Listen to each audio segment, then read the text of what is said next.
Como entender as questões da vida que interessam a todos nós? A Web Rádio Meimei apresenta Conexão Espírita. Olá, amigos da Rádio Web Meimei. Estamos iniciando mais um programa Conexão Espírita. Eu sou Karina Rafaeli, da USE Intermunicipal de Marília. Eu sou Donizete Pinheiro, da USE Regional de Marília.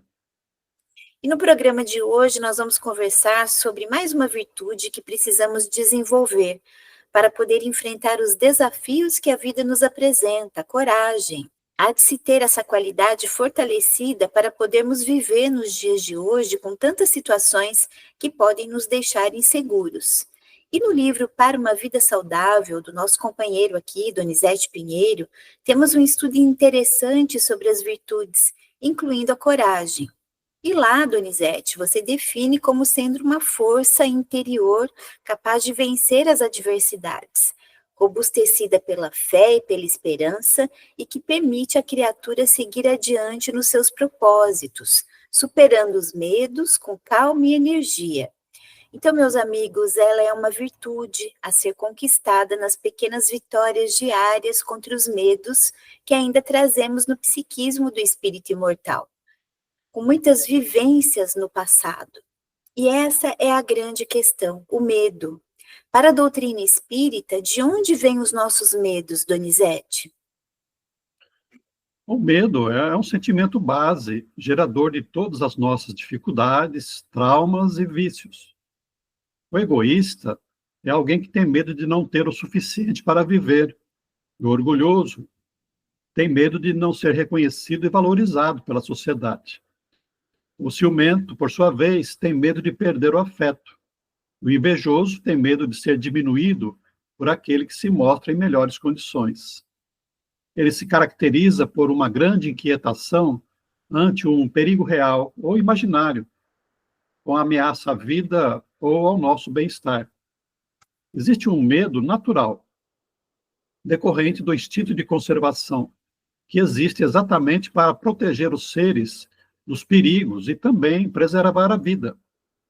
Isso vale para os seres humanos e para os animais. O problema do medo está no medo patológico, exagerado, que impede a pessoa de agir ou reagir diante das situações da vida. Os perigos sempre existiram, e hoje as pessoas também se sentem amedrontadas diante dos problemas decorrentes de uma vida coletiva, especialmente a violência, como se vê tanto hoje no mundo todo. Mas nós vamos aproveitar aqui os conhecimentos médicos da Karina para saber se o medo patológico provoca algum mal para a nossa saúde. Então, Karina, quais são as consequências desse medo para nós? Muito bem, o medo ele tem uma base racional, é uma defesa do psiquismo. Então, vem do instinto de conservação e o que nós trazemos nos dias de hoje, na verdade, é uma expressão de segurança. Porque se nós não tivermos medo, nós vamos nos expor aos riscos e também às pessoas que estão ao nosso entorno. Então, é um mecanismo de autodefesa, serve de contraponto. O que acontece é que o medo, essa sensação ativa o sistema nervoso simpático, desencadeando uma resposta de luta ou fuga, entre aspas, quando o corpo se prepara para isso. Isso vem lá do instinto de preservação. E aí, então, são mecanismos lançados, como a sudorese, taquicardia, o aumento da pressão arterial, aumento da frequência respiratória. Mas isso é um mecanismo natural e passageiro, e é importante para a nossa sobrevivência. Então, qual que é o grande problema? É o excesso, ficar paralisado pelo medo. Então, a nível patológico, nós teremos as fobias, os transtornos de pânico, ansiedade generalizada, o transtorno de estresse pós-traumático e tantos outros. Isso leva a um estado constante de hipervigilância, com consequências, desde a insônia até taquicardias, dores somáticas, isolamento social causado por situações específicas, Nós temos também, Donizete, alterações cognitivas, como dificuldade de concentração de memória, percepções distorcidas da realidade, gerando mais sensação de perigo, e as consequências a longo prazo podem ser graves se não houver um tratamento. Então, nós podemos ter problemas cardiovasculares, dependências químicas e assim por diante. Então, nesse caso, nós vamos precisar de vários recursos terapêuticos, terapias medicamentosas, e também nós temos, complementando tudo isso, as ferramentas oferecidas pela doutrina espírita. E nesse sentido, Donizete, falando um pouco sobre essa questão da coragem, será que tem alguma ligação com a fé? Bem, existem virtudes que pressupõem algumas conquistas anteriores, e a coragem é uma delas. O corajoso é alguém que já desenvolveu a fé, porque essa virtude tem confiança na justiça de Deus e sabe que Ele só permite que nos aconteça o que é o melhor para o nosso crescimento espiritual. E quem tem o conhecimento espírita robustece a fé com a razão, sabe da sua imortalidade, da lei de causa e efeito, de modo que fortalece ainda mais a sua coragem no enfrentamento de quaisquer dificuldades. Outra virtude é a esperança, intimamente ligada à fé, porque quem confia em Deus também sabe que o mal vai passar e que momentos melhores são reservados a quem não recua diante dos problemas. Mas, Karina, embora o medo seja natural, ele pode ser potencializado pela influência das pessoas e dos acontecimentos ao nosso redor. Você não acha, Karina, que os pais, educadores ou os responsáveis pelas crianças, que são os nossos filhos, assumem grande responsabilidade de desenvolverem ou potencializarem o medo delas?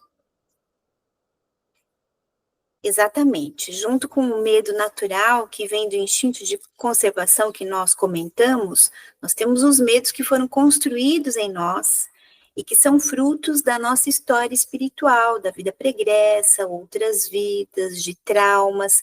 Então, o processo educacional, ele é muito importante nesse sentido. Nós devemos ter cuidado em não colocar ou alimentar medos nos nossos filhos, efetuando aquela educação com base nas ameaças.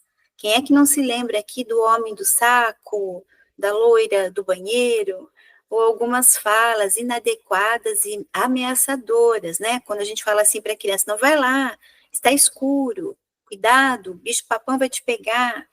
Na clínica, é muito comum as mães dizerem assim para os filhos, para que eles não chorem, né? Olha, você fique quieto, porque senão a doutora vai aplicar uma injeção. Ou então nós temos até aquela famosa cantiga de ninar, que era um absurdo, né? O boi, boi, boi, boi da cara preta. Terrível. Então nós precisamos tomar bastante cuidado para que não sejamos nós, pais, avós, educadores, a colocar inseguranças no espírito que está sob a nossa tutela. Veja se muitos de nós não fomos educados para temer alguma coisa. Então, temer a Deus, temer os pais, as autoridades. É muito importante nós revertermos o processo educativo que vem vindo aí ao longo das gerações. Nós temos uma fala muito equivocada daqueles que são mais velhos, né, mais antigos. Olha, meu pai olhava e não precisava nem falar nada, bastava olhar. Então há uma confusão aí com respeito, na verdade era medo que se tinha dos pais. Então, a psiquiatria, ela diz que a base, a matriz dos medos é o medo da morte, que vem do instinto de conservação. E a doutrina espírita, ela nos ajuda muito, porque a morte para o espiritismo não existe. Então, desintegra-se o corpo físico apenas, a vida continua. E nós precisamos ir trabalhando esse medo de morte dentro de nós.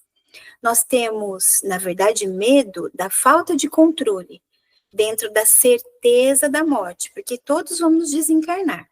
E há a incerteza do que vem depois da morte. E isso, às vezes, ou muitas vezes, nos apavora, não é? E, como espíritas, nós devemos considerar também a possibilidade de algum medo nosso ser acentuado por espíritos inferiores, brincalhões ou obsessores, que querem nos perturbar ou nos levar a alguma queda. Por isso é muito importante nós estarmos sempre vigilantes em oração, com as nossas mentes ocupadas por coisas boas, elevadas, evitando acolher essas influências, quase todas elas infundadas.